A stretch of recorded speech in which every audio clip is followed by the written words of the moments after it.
All right. Hey, everybody. Eddie is with us. Eddie Ledesma-Porter. Hey, did I say that name right? Yeah, it's pretty darn close. It's Ledesma-Porter, but it's fine. You're doing fine.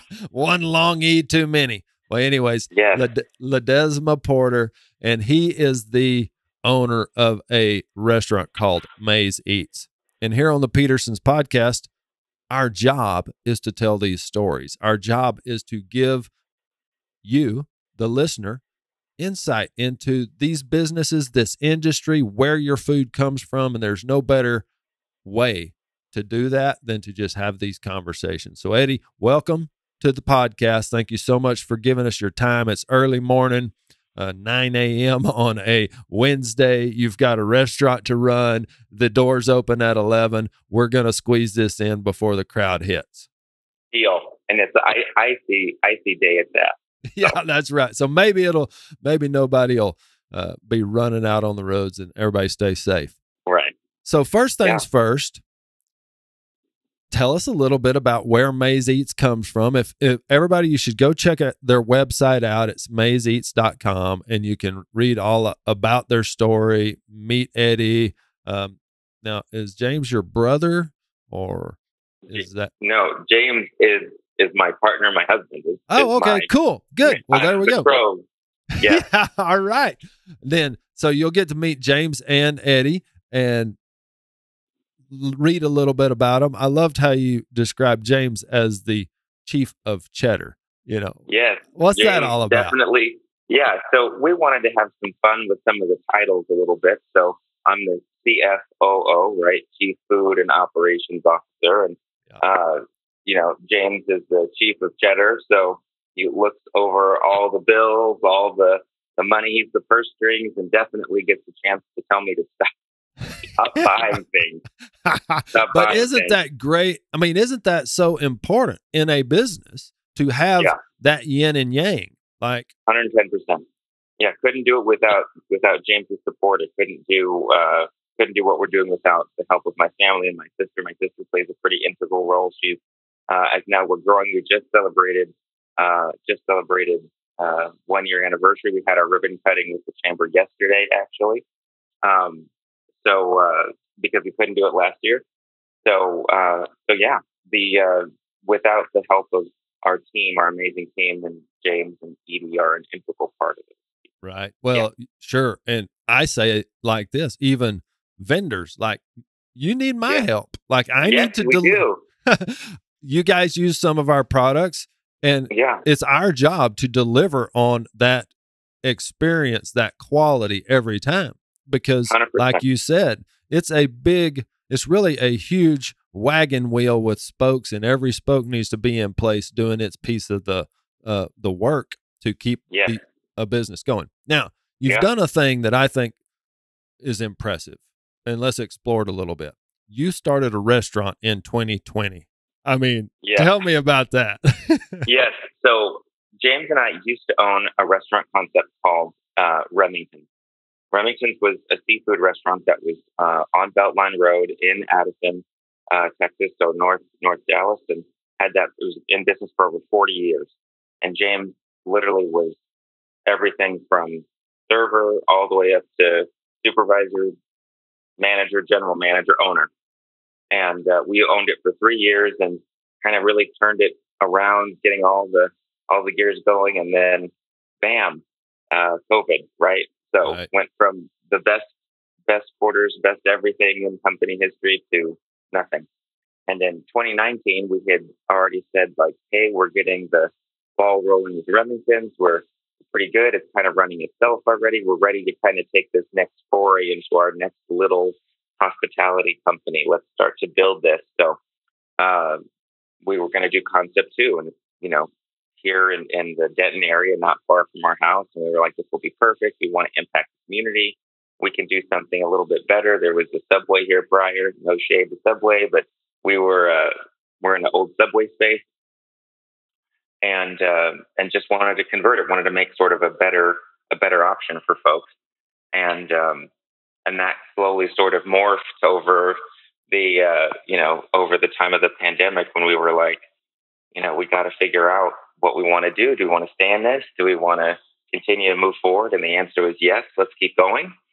And it's been great. It's morphed into a little gourmet to go shop, so you can now have not only phenomenal soups, salads, sandwiches, paninis that all highlight a whole bunch of local, delicious, real food stuff. But you can also have we have a deli case filled with all kinds of grab and go things, chicken salad with GAP Step 2, welfare, animal welfare. Oh, I love that chicken. You brought that up. Like GAP, Global Animal Partnership. We talk about that on the podcast, but it's so cool to know there are restaurateurs, there are business owners that put value in that 100%. Humane treatment of the animals and moving up the chain in the levels, right? I mean, GAP, if you're not familiar, to the listeners, if you're not familiar with Global Animal Partnership, go look it up. Google Global Animal Partnership and get educated a little bit. Understand what step 2 means when it comes to chicken. And that we're, as an industry, as a group of people who are following these standards, we're trying to raise the bar. And that's what the steps are about. Yep. Couldn't agree more. So yeah, that's essentially it. We know we weren't going to have liquor. The best thing to come from 2020 is alcohol to go. Right. So that has helped tremendously. So we have a whole bunch of wines and under $25 and cocktails and other fun stuff. You're a sommelier too, right? Yes, sir. Well, see, now hold on. I got to say time out because I just did a thing that I think is, I just have to stop doing it, but I can't quit. I say, you're a sommelier, right? I mean, it's like the worst way of, it's kind of like saying, so everybody that's listening, I realize that's kind of a faux pas and I'm trying to stop, but there's my slap on the hand. I've admitted it in front of everybody. You were doing fine. So yes, I'm a sommelier, or som for short. I fell in love with really figuring out what 1 + 1 is 5, right? So like you have really delicious food plus really delicious beverage is not 2. It's mind explosion of how great it is. So so I really just fell in love with food and wine and just pair it all the time. Well, putting it that way really explains the goal. 1 + 1 is 5. That's so true in, for sure, your experience with food. Also, I think business and life. How can you put relationships? How can me and you be in a relationship that is not just 1 + 1? It's 1 + 1 = 4 or 5 or maybe 100. Yeah. So in my restaurant world tenure, right? I'm a Culinary Institute of America graduate, graduated in 2005, and I'm currently the vice president of the alumni board for CIA, or vice chair for the Alumni Council.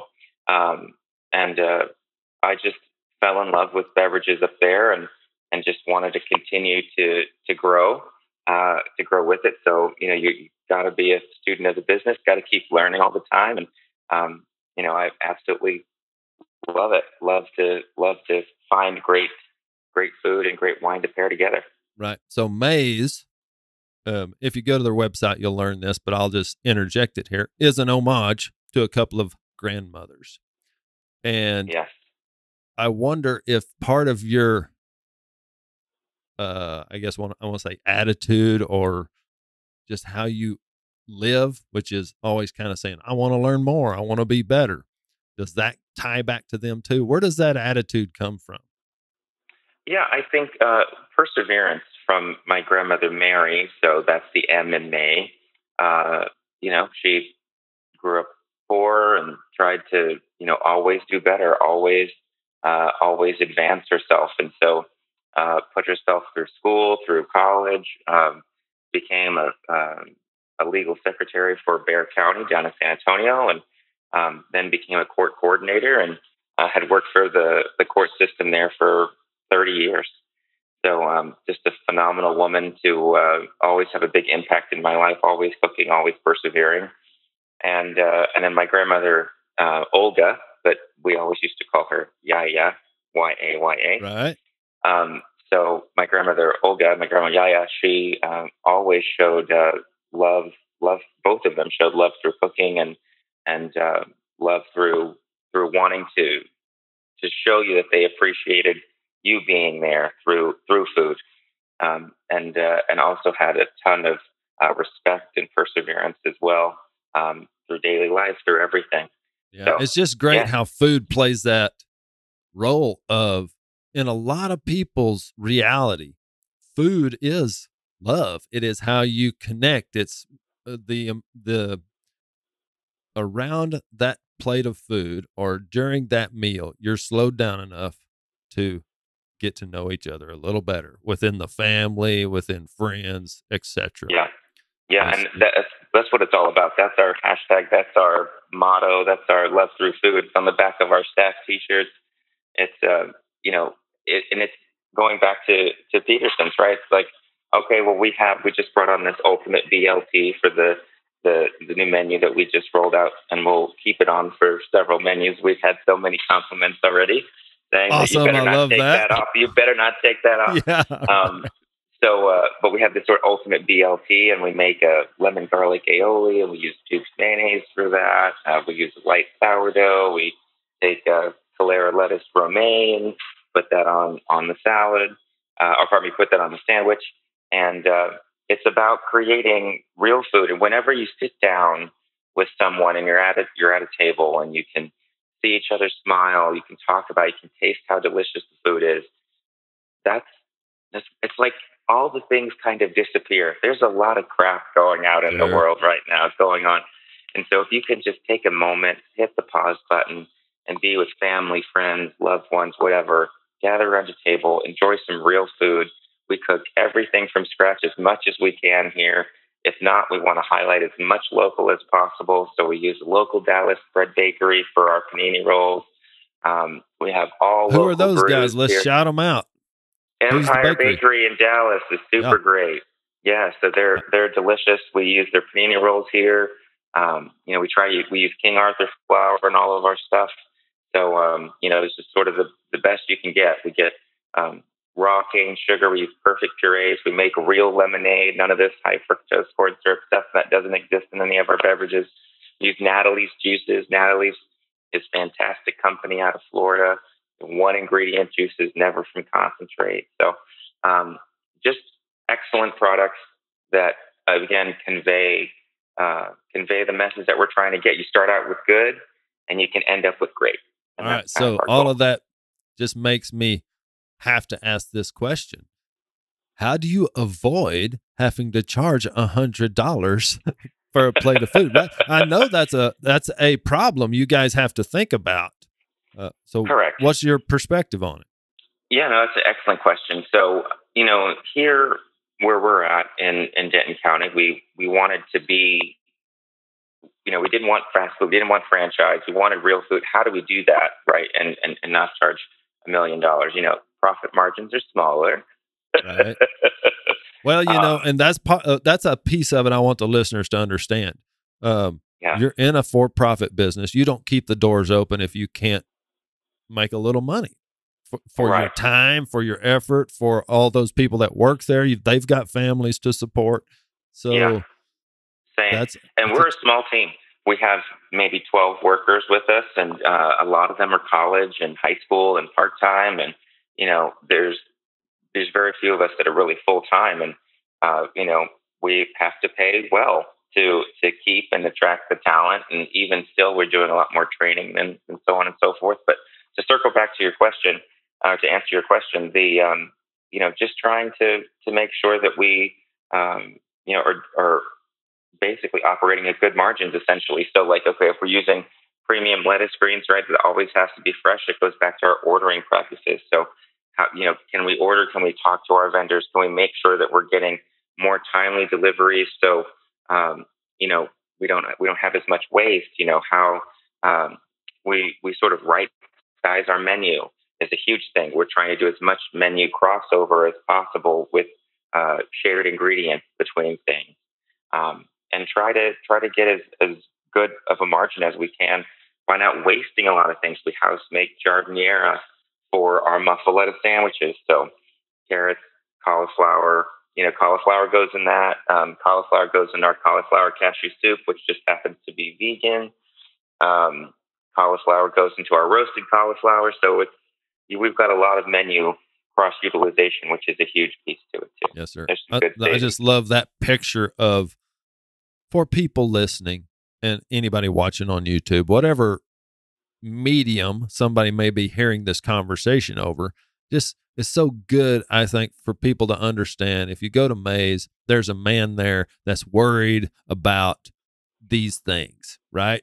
I mean, he's not just thinking, oh boy, I'm fixing to retire, I need to make as much money as I can. You really want to have a business, and you want to have a thriving community around that business. That's really an important thing I hope everybody hears there. And thank you so much. And I think that was a huge thing that James, myself, my family, we all talked about, was just making sure like we didn't want a soulless restaurant, essentially. You know, we wanted a restaurant that we can plug into, get to know our customers' names, plug into the community as far as, Little League down the road and soccer, and let's be a part of catering, some high school, some high this school. This is so American. Like that. It's so American. Yeah. It's how America is what it is. Like you just said it, plugging into the Little League, plugging it. You're like, people, go eat at Maze. You should. It supports a group of people that care about the community. And I'm thinking also, like, I need to come eat, like, in full transparency. These guys buy our product, and I have not been to their restaurant and eaten. That's kind of a shame on me. I should be more, have a better relationship, more respectful of that truth. But, sometimes I think it's more important to just be honest than to say, oh, yeah, no, hey, well, I haven't been there, but I want to get there. I want you to go there. What about, I know you do some things outside of just the restaurant. So how does the catering business work? Because what if somebody just can't get to Maze? Yeah, so we cater all over DFW essentially. So I always kind of joke and say we'll do anything for a trip charge, right? As long as we can, make it work. We have a small little transit guy that we can transit van that we can come to someone and do. We do all kinds of office caterings and drop-offs, and we're just trying to sort of reimagine that. We can definitely do box lunches. We've done box lunches before with cold sandwiches, but we want to make sure that kind of figure out what and you, I guess, mentioned it earlier when we were speaking, but in my brain when I worked for Cameron Mitchell, he always said, figure out what your guest wants and deliver +1. And so I'm constantly trying to, figure that out, right? So if we've got Ford dealership down the street and they want box lunch, how do we get a better one? So we offer hot box lunches with, all kinds of, maybe roasted cauliflower rice on the bottom. We do Norwegian salmon on top with a lemon, lemon wedge, and that salmon we put in a basil scallion brine. Essentially sear it. It comes to you nice and hot. And so your group of 10, 20 people aren't just going to get this sort of cold, regular box lunch. They can get something else. So we've done everything from casual catering to wedding for 120 and Anatex.